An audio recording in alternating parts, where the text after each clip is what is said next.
What is the biggest risk you've ever taken, and did it or did it not pay off? Yeah, so I have two big risks that I took when I was undergoing treatments for my rare leukemia. The first of which was electing to be treated through a clinical trial that really didn't have any sort of statistical promises for me one way or the other on outcomes because it's a clinical trial. When I researched my cancer when I was diagnosed, I learned that basically no one survived it, and that wasn't good enough. I had an almost 1-year-old at home.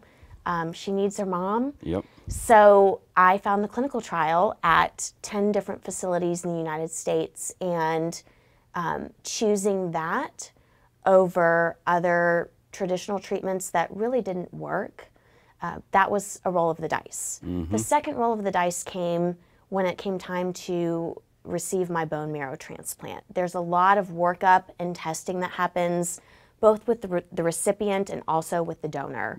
And through that workup, we learned that I had something called antibodies, and that meant that I had a much higher risk of receiving the bone marrow donation and my body not taking it. Yeah. And so, you know, the choice was, well, you can sustain a remission for maybe a year or so, but you're definitely going to die, or you can move forward with this bone marrow transplant, and it may not work in the next 20 days when it's supposed to work, and you might die then.